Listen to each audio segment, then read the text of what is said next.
మీరు హెయిర్ సమస్య అన్నారు కదమ్మా, నల్ల బెల్లం అంటాం చూడండి, నాటు బెల్లం అని.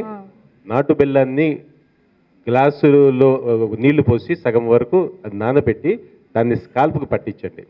స్కాల్ప్ పట్టించి బియ్యం కడిగిన నీళ్లతో అది వాష్ చేయండి. బాగా డ్రై అయిన తర్వాత 3-4 డేస్ చేస్తే వెంట్రుకలు రాలడం ఆగిపోతుందమ్మా. అదొకటి. ఇది రెండవది, ఈ కొబ్బరి నూనె మనం సడన్గా స్టాప్ చేయకుండా 20-30 గ్రామ్స్ సార్ చెప్పినట్టుగా ఎవ్రీడే మనం వాడుతుంటే మాత్రం ఇంకా స్ట్రెంత్ వస్తుంది, హెయిర్ కూడా బాగా వస్తుందమ్మా.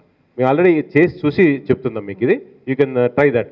ఏది లేదంటే సార్ చెప్పిన టాబ్లెట్ వాడచ్చు. ఇది లైక్ అది విటమిన్, మల్టీవిటమిన్. మాకు ఏదైతే రూట్స్ లూజ్ అయితే వెంటగా పూర్తిగా రూట్స్ నుంచి వచ్చేస్తుంది, అది రూట్స్ స్ట్రెంత్ వస్తాయి. ఒక డాక్టర్ కూడా కన్సల్ట్ చేసి మంచి వాడుకోవచ్చు. Like and subscribe Eagle Media Works.